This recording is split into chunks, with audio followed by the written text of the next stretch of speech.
Hi అండి, ఎలా ఉన్నారు అందరూ? Welcome to Pradeep smart classes. ఈరోజు మనం ఈ వీడియోలో లక్ష్మీకాంత్ పాలిటీ బుక్లోని చాప్టర్ 27 జ్యుడిషియల్ రివ్యూ అంటే న్యాయ సమీక్ష గురించి వివరంగా తెలుసుకుందాం. సివిల్ సర్వీసెస్ పరీక్షల కోణంలో చూస్తే ఇది చాలా ముఖ్యమైన అధ్యాయం. మన ప్రజాస్వామ్య వ్యవస్థలో ప్రభుత్వం యొక్క 3 అంగాలు ఉంటాయి: శాసన నిర్మాణ శాఖ, లెజిస్లేచర్, కార్యనిర్వాహక శాఖ ఎగ్జిక్యూటివ్, మరియు న్యాయ శాఖ జ్యుడిషియరీ. ఈ మూడింటి మధ్య అధికార సమతుల్యతను కాపాడటంలో, ముఖ్యంగా శాసన, కార్యనిర్వాహక శాఖలు తమ అధికార పరిధిని దాటకుండా రాజ్యాంగానికి లోబడి పనిచేసేలా చూడటంలో న్యాయ సమీక్ష అనేది న్యాయ వ్యవస్థ చేతిలో ఉన్న ఒక అత్యంత శక్తివంతమైన సాధనం. దాని గురించే మనం ఈరోజు లోతుగా అధ్యయనం చేద్దాం. మరి ఈరోజు మన చర్చలో ఏ అంశాలు ఉండబోతున్నాయో ఒకసారి చూద్దాం. మన ప్రయాణం ఎలా సాగుతుందంటే, మొదటగా సెక్షన్ 1లో judicial review meaning and importance, అసలు ఈ న్యాయ సమీక్ష అనే పదం యొక్క అర్థమేంటి, దాని ప్రాముఖ్యత ఏంటి అనే ప్రాథమిక విషయాలు తెలుసుకుందాం. ఆ తర్వాత సెక్షన్ 2లో constitutional provisions for judicial review, మన రాజ్యాంగంలో ఈ అధికారానికి మూలాలు ఎక్కడున్నాయి, ఏ ఆర్టికల్స్ దీనికి బలం చేకూరుస్తున్నాయి అనేది పరిశీలిద్దాం. ఇక సెక్షన్ 3లో scope of judicial review in India, భారతదేశంలో న్యాయ సమీక్ష పరిధి ఎంతవరకుంది, ఇతర దేశాలతో ముఖ్యంగా అమెరికాతో పోలిస్తే దీని పరిధిలో ఉన్న తేడాలు ఏంటి అనేది చర్చిద్దాం. తర్వాత సెక్షన్ 4, ఇది చాలా ఆసక్తికరమైనది. Judicial review and the 9th schedule, న్యాయ సమీక్షకు 9వ షెడ్యూల్కు మధ్య ఉన్న సంక్లిష్టమైన సంబంధం, ఆ చారిత్రక ఘర్షణ గురించి తెలుసుకుందాం. ఆ తర్వాత సెక్షన్ 5లో ల్యాండ్ మార్క్ సుప్రీంకోర్టు కన్క్లూజన్స్, ఈ విషయంలో సుప్రీంకోర్టు ఇచ్చిన కొన్ని మైలురాయి లాంటి తీర్పులు, వాటి సారాంశమేమిటో చూద్దాం. చివరగా ఎప్పటిలాగే రీక్యాప్, మనం నేర్చుకున్న కీలకాంశాలన్నింటినీ ఒకసారి పునశ్చరణ చేసుకుని మన అవగాహనను పటిష్టం చేసుకుందాం. సరే, మన ప్రయాణాన్ని మొదటి సెక్షన్తో ప్రారంభిద్దాం. Section 1 judicial review meaning and importance, తెలుగులో న్యాయ సమీక్ష, అర్థం మరియు ప్రాముఖ్యత. ఈ విభాగంలో మనం ఈ భావన యొక్క పునాదుల్లోకి వెళదాం.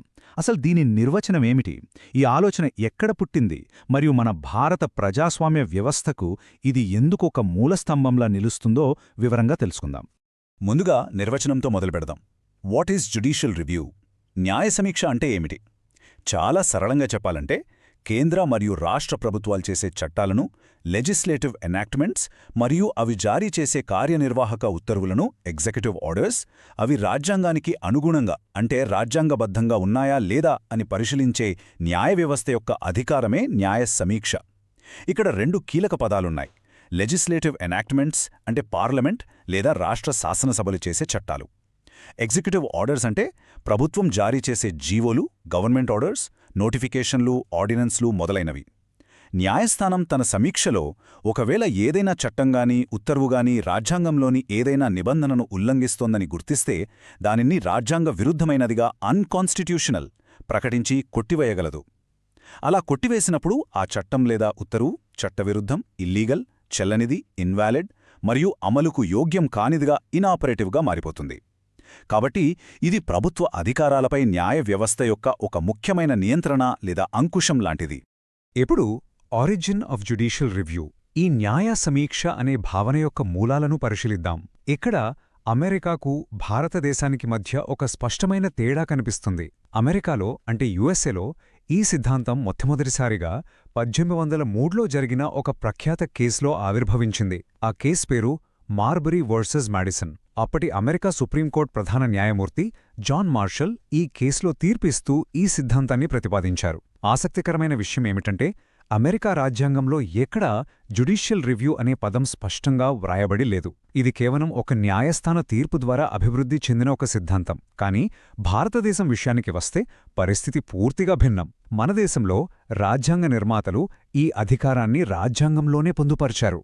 అంటే the constitution itself confers this power. మన రాజ్యాంగమే స్వయంగా సుప్రీంకోర్టు మరియు హైకోర్టులకు ఈ న్యాయ సమీక్ష అధికారాన్ని కట్టబెట్టింది. అందుకే మన సుప్రీంకోర్టు పలుమార్లు స్పష్టం చేసింది, న్యాయ సమీక్ష అనేది రాజ్యాంగం యొక్క మౌలిక స్వరూపం, basic feature of the constitution. దీని అర్థమేమిటంటే, పార్లమెంట్ 368వ ఆర్టికల్ కింద రాజ్యాంగాన్ని సవరించే అధికారాన్ని ఉపయోగించుకూడా ఈ న్యాయ సమీక్ష అధికారాన్ని తొలగించలేదు లేదా తగ్గించలేదు. న్యాయ సమీక్ష యొక్క పరిధిని బట్టి జస్టిస్ సయ్యద్ షా మొహమ్మద్ ఖాద్రీ దీనిని 3 వర్గాలుగా విభజించారు. అవేంటో చూద్దాం. మొదటిది judicial review of constitutional amendments అంటే రాజ్యాంగ సవరణల న్యాయ సమీక్ష. పార్లమెంట్ ఆర్టికల్ 368 ప్రకారం రాజ్యాంగాన్ని సవరించవచ్చు, కానీ ఆ సవరణ రాజ్యాంగం యొక్క మౌలిక స్వరూపాన్ని దెబ్బతీసే విధంగా ఉండకూడదు. ఒకవేళ అలాంటి సవరణ చేస్తే న్యాయస్థానం దానిని కొట్టివేయగలదు. రెండవది, judicial review of legislation of the parliament and state legislatures. Parliament మరియు రాష్ట్ర శాసనసభలు చేసే సాధారణ చట్టాల సమీక్ష. ఉదాహరణకు, ఒక చట్టం పౌరుల ప్రాథమిక హక్కులను హరిస్తోందని ఎవరైనా కోర్టుకు వెళితే కోర్టు ఆ చట్టాన్ని సమీక్షిస్తుంది. ఇది మనం తరచుగా వార్తల్లో చూసే రకం. మూడవది, judicial review of administrative actions of the union and state. కేంద్ర మరియు రాష్ట్ర ప్రభుత్వాలు తీసుకునే పరిపాలన చర్యల సమీక్ష. అంటే ప్రభుత్వం జారీ చేసే ఒక జీవో, ఒక నోటిఫికేషన్ లేదా ఒక అధికారి తీసుకున్న నిర్ణయం చట్టవిరుద్ధంగా, వివక్షాపూరితంగా లేదా అధికార దుర్వినియోగంగా ఉంటే దానిని కూడా న్యాయస్థానంలో సవాలు చేయవచ్చు. మరి ఈ న్యాయ సమీక్షకు మన వ్యవస్థలో ఇంత ప్రాముఖ్యత ఎందుకుంది? దీనివల్ల కలిగే ప్రయోజనాలేమిటి? ప్రధానంగా 3 కారణాలున్నాయి. 1. To uphold the principle of the supremacy of the constitution. రాజ్యాంగ ఆధిక్యత సూత్రాన్ని నిలబెట్టడం కోసం. మన దేశంలో పార్లమెంట్ సర్వోన్నతమైంది కాదు, ప్రభుత్వమూ కాదు, రాజ్యాంగమే సర్వోన్నతమైనది. ఆ రాజ్యాంగాన్ని కాపాడే ఒక రక్షణ కవచమే ఈ న్యాయ సమీక్ష. 2. To maintain federal equilibrium. సమాఖ్య సమతౌల్యాన్ని కాపాడటం కోసం. మనది ఒక సమాఖ్య వ్యవస్థ. ఇక్కడ కేంద్రానికి, రాష్ట్రాలకు మధ్య అధికారాలు విభజించబడ్డాయి. ఈ అధికారాల విభజనలో ఏవైనా వివాదాలు తలెత్తినప్పుడు, ఉదాహరణకు కేంద్రం రాష్ట్ర జాబితాలోనే అంశంపై చట్టం చేసినప్పుడు, న్యాయ వ్యవస్థ ఒక అంపైర్లాగా వ్యవహరించి రాజ్యాంగం ప్రకారం ఎవరు సరైనవారో నిర్ధారించి సమతౌల్యాన్ని కాపాడుతుంది. 3. మరియు అన్నింటికన్నా ముఖ్యమైనది, to protect the fundamental rights of the citizens. పౌరుల ప్రాథమిక హక్కులను పరిరక్షించడం కోసం. ప్రభుత్వం చేసే చట్టాలు పౌరుల ప్రాథమిక హక్కులను హరించే విధంగా ఉంటే బాధితులు న్యాయస్థానాలను ఆశ్రయించవచ్చు. న్యాయస్థానాలు ఆ చట్టాలను కొట్టివేసి పౌరుల హక్కులను కాపాడతాయి. అందుకే న్యాయ వ్యవస్థను ప్రాథమిక హక్కుల సంరక్షకుడు, గార్డియన్ ఆఫ్ ఫండమెంటల్ రైట్స్ అని అంటారు.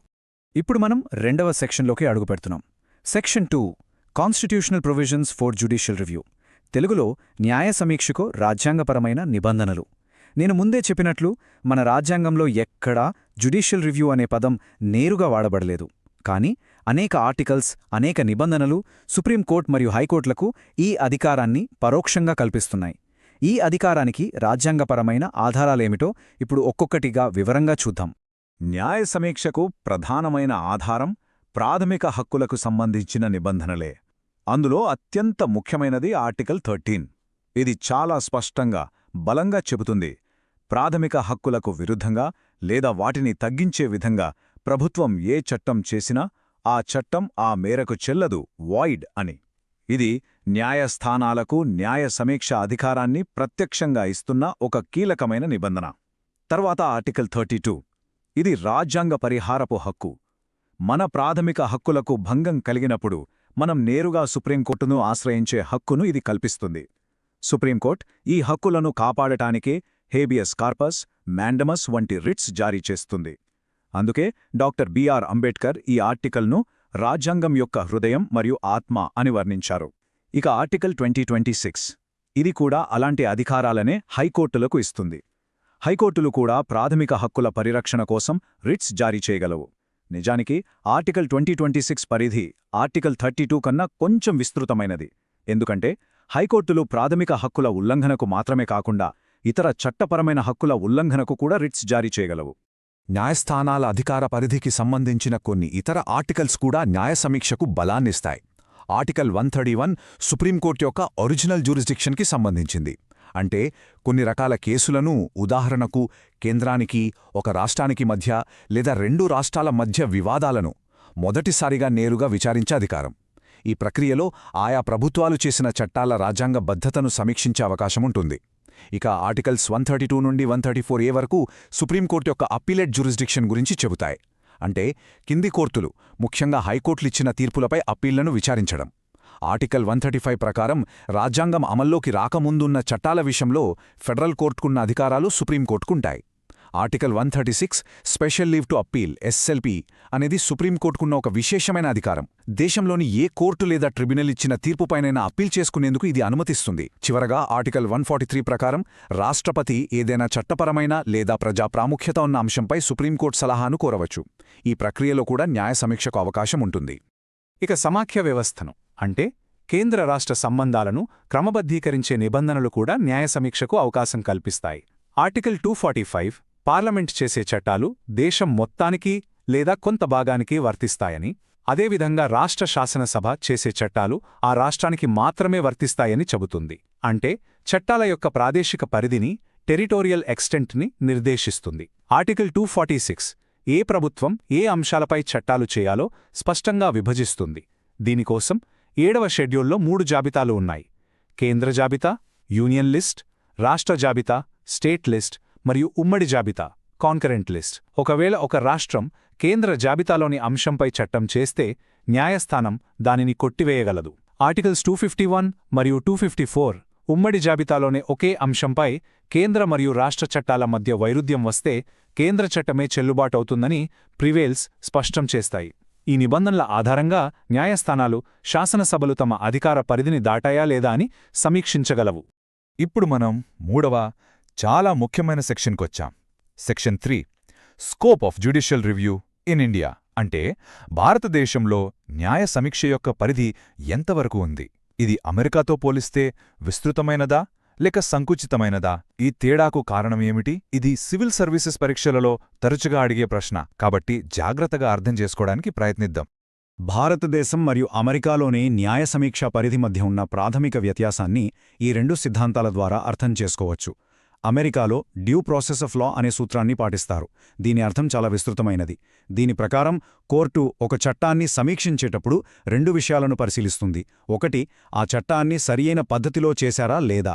2, ఆ చట్టం యొక్క ఉద్దేశ్యం, దానిలోని అంశాలు, సబ్స్టెన్స్ న్యాయంగా, సహేతుకంగా మరియు సరైనవిగా ఉన్నాయా లేదా.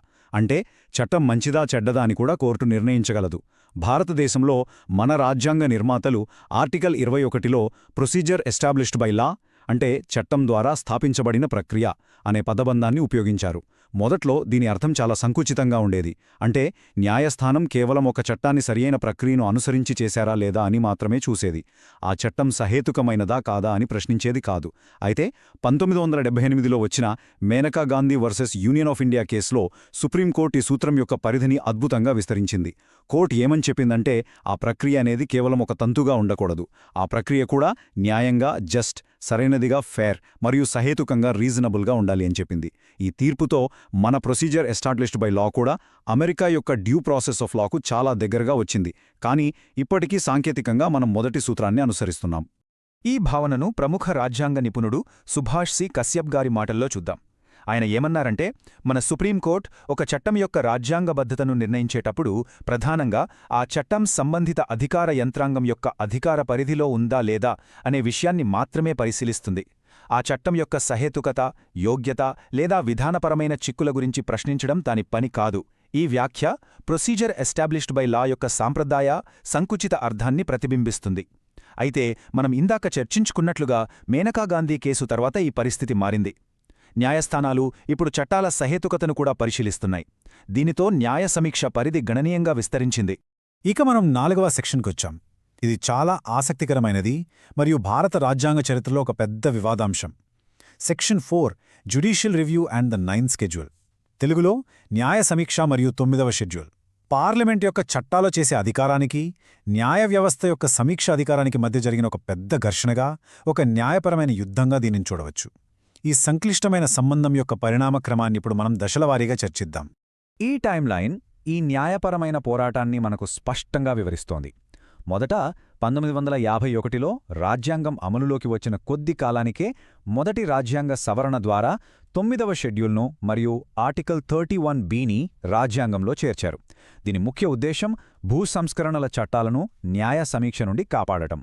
అంటే ఒక చట్టాన్ని ఈ షెడ్యూల్లో పెడితే అది ప్రాథమిక హక్కులను ఉల్లంఘిస్తోందన్న కారణంతో కోర్టులు దానిని కొట్టివేయలేవు. ఆ తర్వాత 1973లో కేశవానంద భారతి కేసులో సుప్రీంకోర్టు ఒక చరిత్రాత్మక తీర్పిచ్చింది. అదే మౌలిక స్వరూప సిద్ధాంతం, బేసిక్ స్ట్రక్చర్ డాక్ట్రిన్. దీని ప్రకారం పార్లమెంట్ రాజ్యాంగాన్ని సవరించవచ్చు, కానీ దాని మౌలిక స్వరూపాన్ని మార్చలేదు. ఈ సిద్ధాంతం ఆధారంగా 1980లో వామన్ రావు కేసులో సుప్రీంకోర్టు ఒక ముఖ్యమైన తీర్పిచ్చింది. ఏప్రిల్ 24, 1973 అంటే కేశవానంద భారతి తీర్పు వెలువడిన తేదీని ఒక కట్-ఆఫ్ తేదీగా నిర్ణయించింది. ఆ తేదీ తర్వాత 9వ షెడ్యూల్లో చేర్చిన చట్టాలను మౌలిక స్వరూపాన్ని ఉల్లంఘిస్తున్నాయా లేదా అని సమీక్షించవచ్చని తీర్పు చెప్పింది. చివరగా 2007లో ఐఆర్ కోయిల్హో కేసులో సుప్రీంకోర్టు ఈ విషయాన్ని మరింత స్పష్టం చేసింది. 9వ షెడ్యూల్లో ఉన్నంత మాత్రాన ఏ చట్టానికి పూర్తి రక్షణ బ్లాంకెట్ ఇమ్యూనిటీ ఉండదని, అది మౌలిక స్వరూపాన్ని దెబ్బతీస్తే తప్పకుండా న్యాయ సమీక్షకు గురవుతుందని తేల్చి చెప్పింది. ఇప్పుడు మన చివరి ప్రధాన సెక్షన్ 5వది. సెక్షన్ 5 ల్యాండ్మార్క్ సుప్రీంకోర్ట్ కన్క్లూజన్స్, తెలుగులో సుప్రీంకోర్టు యొక్క మైలురాయి తీర్పులు. ఈ విభాగంలో మనం ఇందాక చర్చించుకున్న ఐఆర్ కోయిల్హో కేసులో 9వ షెడ్యూల్ గురించి సుప్రీంకోర్టు నిర్ధారించిన కీలక సూత్రాలను, ముగింపులను వివరంగా ఒక్కొక్కటిగా పరిశీలిద్దాం. ఈ తీర్పు న్యాయ సమీక్ష అధికారాన్ని ఉన్నత స్థాయిలో నిలబెట్టింది. ఐఆర్ కోయల్హో కేసులోని తీర్పులోని కొన్ని ముఖ్యాంశాలు ఇవి. మొదటిది, ఒక చట్టం రాజ్యాంగంలోని 3వ భాగంలో ఉన్న ప్రాథమిక హక్కులను తొలగిస్తే, అబ్రోగేట్స్ లేదా నాశనం చేస్తే, డిస్ట్రాయిస్, అది రాజ్యాంగ మౌలిక స్వరూపాన్ని ఉల్లంఘించే అవకాశం ఉంది. అలా ఉల్లంఘిస్తే ఆ చట్టం చెల్లదు. రెండవది, ఒక చట్టం మౌలిక స్వరూపాన్ని దెబ్బతీస్తుందా లేదా అని నిర్ధారించడానికి సవరణ యొక్క రూపాన్ని, ఫామ్ కాకుండా దాని యొక్క వాస్తవ ప్రభావం, ఇంపాక్ట్ పౌరుల హక్కులపై ఎలా పడుతుందో చూడాలి. దీనినే రైట్స్ టెస్ట్ లేదా ఇంపాక్ట్ టెస్ట్ అంటారు. అంటే ఒక చట్టం పైకి బాగానే కనిపించినా దాని అసలు ప్రభావం హక్కులను హరించే విధంగా ఉంటే అది సమీక్షకు గురవుతుంది. మూడవది, ఇది చాలా ముఖ్యం, ఏప్రిల్ 24, 1973 తర్వాత 9వ షెడ్యూల్లో చేర్చిన అన్ని చట్టాలు లేదా సవరణలు తప్పనిసరిగా మౌలిక స్వరూపం అనే గీటురాయిపై పరీక్షించబడాలి. ఈ తేదీకి ముందు చేర్చిన వాటికి ఈ నియమం వర్తించదు. తీర్పులోని మరికొన్ని ముఖ్యాంశాలు. 4వది, 9వ షెడ్యూల్ ఒక చట్టానికిచ్చే రక్షణ అన్ని రకాల న్యాయ సమీక్షల నుండి పూర్తి మినహాయింపు, బ్లాంకెట్ ఇమ్యూనిటీ కాదు. అది కేవలం కొన్ని నిర్దిష్ట ఉల్లంఘనల నుండి మాత్రమే రక్షణ కల్పిస్తుంది. 5వది, ఇది ఒక ఆసక్తికరమైన పరిస్థితి. ఒకవేళ ఒక చట్టం ప్రాథమిక హక్కులను ఉల్లంఘిస్తోందని న్యాయస్థానం తీర్పు ఇచ్చాక ప్రభుత్వం దాన్ని 9వ షెడ్యూల్లో చేర్చింది అనుకుందాం. అప్పుడు కూడా అది మౌలిక స్వరూపాన్ని దెబ్బతీస్తోందనే కారణంతో దాన్ని మళ్లీ కోర్టులో సవాలు చేయవచ్చు. అంటే 9వ షెడ్యూల్ ఒక లాండ్రీ లాంటిది కాదు. అక్కడ అక్రమ చట్టాలను ఉతికి శుభ్రపరచలేరు. 6వది, ఒక ముఖ్యమైన విషయం, వివాదాస్పద చట్టాల కింద అప్పటికే తీసుకున్న చర్యలను, అంటే గతంలో జరిగిపోయిన పనులను మళ్లీ సవాలు చేయడానికి వీల్లేదు. ఇది భవిష్యత్తుకు మాత్రమే వర్తిస్తుంది. దీని ఉద్దేశ్యం పరిపాలనలో గందరగోళాన్ని, అస్థిరతను నివారించడం. ఈ పట్టిక 27.1 9వ షెడ్యూల్లో ఏ రాజ్యాంగ సవరణల ద్వారా ఎన్ని చట్టాలు చేర్చబడ్డాయో మనకు చూపిస్తుంది. ఈ పట్టికను జాగ్రత్తగా గమనిస్తే దీనిలో 2 భాగాలు స్పష్టంగా కనిపిస్తాయి. మొదటిది, కేశవానంద భారతి తీర్పు తేదీ అయిన ఏప్రిల్ 24, 1973కు ముందు చేర్చిన చట్టాలు. మొదటి సవరణ నుండి 29వ సవరణ వరకు ఇవున్నాయి. రెండవ భాగంలో ఆ తేదీ తర్వాత, అంటే 34వ సవరణ నుండి ఆ తర్వాత వచ్చిన సవరణల ద్వారా చేర్చిన చట్టాల జాబితా ఉంది. ఈ పట్టిక యొక్క ప్రాముఖ్యత ఏమిటంటే, ఈ రెండవ భాగంలో ఉన్న చట్టాలన్నీ ఇప్పుడు మౌలిక స్వరూప సిద్ధాంతమాధారంగా న్యాయ సమీక్షకు లోబడి ఉంటాయి. అంటే పార్లమెంటుకు, న్యాయ వ్యవస్థకు మధ్య జరిగిన ఆ చట్టపరమైన పోరాటాన్ని, ఆ ఘర్షణను ఈ టేబుల్ మనకు కళ్లకు కట్టినట్టు చూపిస్తోంది. సరే, ఇప్పటివరకు మనం న్యాయ సమీక్ష అనే చాలా ముఖ్యమైన మరియు కొంత సంక్లిష్టమైన అంశం గురించి అనేక కోణాల్లో వివరంగా చర్చించాం. దాని అర్థం నుండి రాజ్యాంగపరమైన ఆధారాలు, దాని పరిధి మరియు 9వ షెడ్యూల్తో దాని సంబంధం వరకు అన్ని విషయాలను పరిశీలించాం. ఇప్పుడు ఈ అధ్యాయంలోని అత్యంత కీలకమైన విషయాలను ఒకసారి త్వరగా పునశ్చరణ చేసుకుందాం. ఇది మీకు రివిజన్ కోసం చాలా ఉపయోగపడుతుంది మరియు ముఖ్యమైన పాయింట్లను గుర్తుంచుకోవడానికి సహాయపడుతుంది. మనం ఈరోజు నేర్చుకున్న ముఖ్యాంశాలు లేదా కీ టేక్అవేస్. మొదటిది, న్యాయ సమీక్ష జ్యుడిషియల్ రివ్యూ అనేది భారత రాజ్యాంగం యొక్క మౌలిక స్వరూపంలో ఒక భాగం. దీనిని రాజ్యాంగ సవరణ ద్వారా కూడా తొలగించలేరు. దీని ముఖ్య ఉద్దేశ్యం రాజ్యాంగ ఆధిక్యతను కాపాడటం. రెండవది, అమెరికాలోలాగా ఇది ఒక న్యాయస్థాన తీర్పు ద్వారా ఆవిర్భవించలేదు. మన రాజ్యాంగమే స్వయంగా ఆర్టికల్ 13, 32, 226 వంటి అనేక నిబంధనల ద్వారా ఈ అధికారాన్ని న్యాయ వ్యవస్థకు ఇచ్చింది. మూడవది, భారతదేశం చట్టం ద్వారా స్థాపించబడిన ప్రక్రియ, ప్రొసీజర్ ఎస్టాబ్లిష్డ్ బై లా ను అనుసరిస్తుంది. మొదట్లో దీని పరిధి సంకుచితంగా ఉన్నప్పటికీ మేనకా గాంధీ కేసు తర్వాత ప్రక్రియ అనేది న్యాయంగా మరియు సహేతుకంగా ఉండాలనే నియమం చేర్చటంతో దీని పరిధి గణనీయంగా విస్తరించింది. నాల్గవది మరియు అత్యంత కీలకమైనది, ఏప్రిల్ 24, 1973 తర్వాత 9వ షెడ్యూల్లో చేర్చిన ఏ చట్టానికైనా అది రాజ్యాంగం యొక్క మౌలిక స్వరూపాన్ని ఉల్లంఘిస్తే న్యాయ సమీక్ష నుండి పూర్తి మినహాయింపు లేదు.